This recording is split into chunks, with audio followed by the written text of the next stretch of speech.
ഇപ്പോൾ ദുബായിലൊക്കെ വൈറലായിട്ടുള്ള ആ ഒരു ചീസ് കേക്ക് ഇതാ ഞാനും ഒന്ന് ട്രൈ ചെയ്ത് നോക്കിയിട്ടോ. അപ്പോൾ ആദ്യം തന്നെ മുട്ടയുടെ വെള്ളയും മഞ്ഞയും ഒന്ന് സെപ്പറേറ്റ് ചെയ്ത് വെച്ചിട്ട് മഞ്ഞയിലേക്ക് വാനില എസൻസും സൺഫ്ലവർ ഓയിലും പാലും ഒരു നുള്ളുപ്പും കൂടെ ചേർത്തിട്ട് നന്നായിട്ടൊന്ന് അടിച്ചെടുക്കാം. എന്നിട്ട് ഇതിലേക്ക് മൈദയും ബേക്കിംഗ് പൗഡറും കൂടെ അരിച്ചിട്ട് ചേർത്ത് കൊടുത്തിട്ട് ഇതുപോലെ ഒട്ടും കട്ടയില്ലാതെ നന്നായിട്ടൊന്ന് മിക്സ് ചെയ്ത് കൊടുത്തിട്ട് അവിടെ മാറ്റി വെക്കാം.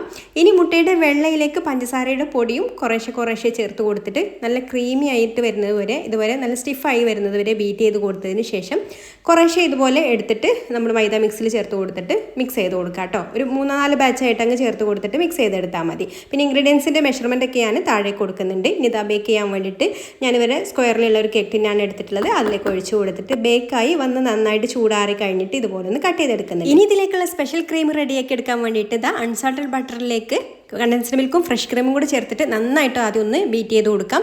എന്നിട്ട് അതിലേക്ക് ക്രീം ചീസും കൂടി ചേർത്ത് കൊടുത്തിട്ട് വീണ്ടും നന്നായിട്ടൊന്ന് അടിച്ചെടുത്താൽ നല്ല സിൽക്കി ആയിട്ടുള്ള നല്ല ടേസ്റ്റുള്ള ഒരു ക്രീം കിട്ടും കേട്ടോ. അടിപൊളി ടേസ്റ്റാണ് ഈ ഒരു ക്രീമിന്. ഇനി കേക്കിൻ്റെ ഒരു പീസിൽ ക്രീം ഇതുപോലെ നന്നായിട്ടൊന്ന് സ്പ്രെഡ് ചെയ്ത് കൊടുത്തതിന് ശേഷം മറ്റേ പീസ് വെച്ചിട്ട് അതിൻ്റെ മുകളിലും സൈഡിലും എല്ലാ ഭാഗത്തും ക്രീം നന്നായിട്ടൊന്ന് സ്പ്രെഡ് ചെയ്ത് കൊടുത്തതിന് ശേഷം ചെഡാർ ചീസ് ഒന്ന് ഗ്രേറ്റ് ചെയ്ത് ഇട്ട് കൊടുക്കാം. ഞാനിതിൻ്റെ പുറമെ കുറച്ച് വൈറ്റ് ചോക്ലേറ്റ് ഗ്രേറ്റ് ചെയ്തതും കൂടെ എൻ്റെ വകയായിട്ട് ഒന്ന് ചേർത്ത് കൊടുത്തിട്ടുണ്ട് കേട്ടോ. ഒരു ഡിഫറെൻറ്റ് ടേസ്റ്റ് കിട്ടാൻ വേണ്ടിയിട്ടാണ്. അപ്പോൾ ഒന്ന് ട്രൈ ചെയ്ത് നോക്കാത്തവരുണ്ടെങ്കിൽ ട്രൈ ചെയ്ത് നോക്കിക്കോളൂ. ഇഷ്ടമായിട്ടുണ്ടെങ്കിൽ ലൈക്ക് ചെയ്യാനും കൂടുതൽ റെസിപ്പീസിന് പേജ് ഫോളോ ചെയ്യാനും മറക്കല്ലേ.